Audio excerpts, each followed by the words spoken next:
Zimbabwe is on a knife edge as negotiations continue between military commanders to find a new leader after the army put President Robert Mugabe and his family under house arrest in what could be a dramatic end to the veteran ruler's reign. The army's move began Tuesday night when dozens of tanks rolled into the outskirts of the capital, Harare, while men in uniform took command of the country's public TV station. On Wednesday morning, Zimbabweans woke up to find military vehicles stationed in the capital's key intersections, blocking access to many government buildings, including Mr. Mugabe's residence. Later that morning, the military spokesman, Major General S.B. Moyo, made a televised appearance to reassure the public. Dressed in military fatigues and reading from a printed statement, he confirmed that Mr. Mugabe, 93, was being held in his home but said the president was safe and sound. Major General Moyo explained that the army was targeting only criminals around the president with the goal of bringing them to justice. The army's intervention is an unprecedented challenge to a president who has been head of the government for 37 years, and whatever happens in the next few days, it will likely lead to the end of his rule. The rift stemmed from the Mr. Mugabe appears to be maneuvering his wife Grace into a position to succeed him.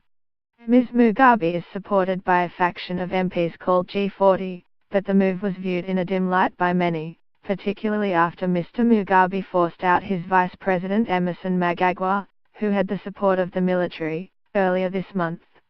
Known by locals as the Crocodile, Mr. Mnangagwa is a respected veteran belonging to the liberation group that fought for independence in 1980. For decades, he was also the Zimbabwe's chief spy, acting as the intermediary between the ruling party and the nation's military and intelligence agencies, and he was Mr. Mugabe's expected successor for a long time. The 52-year-old Ms. Mugabe publicly expressed her willingness to take on the job of president at the time and called Mr. Mnangagwa a snake that must be hit on the head. On Monday, Zimbabwe Defense Forces Commander Constantino Chiwenga, a key ally of Mr. Mnangagwa, had given Mr. Mugabe an ultimatum to stop purges of officials linked to the exiled politician, before the military then rolled in, taking over the state broadcaster ZBC. An armored personnel carrier stations by an intersection as Zimbabwean soldiers regulate traffic in Harare. AFP/Getty Images: an armed soldier patrols the street as members of the public cross the road. AP soldiers stand on the streets in Harare. Reuters: a military tank with armed soldiers on the road leading to President Robert Mugabe's office in Harare. AP: armed soldiers search a vehicle. AP: a military tank blocks the road leading to President Robert Mugabe's office in Harare. AP: Zimbabwean soldiers regulate civilian traffic in Harare.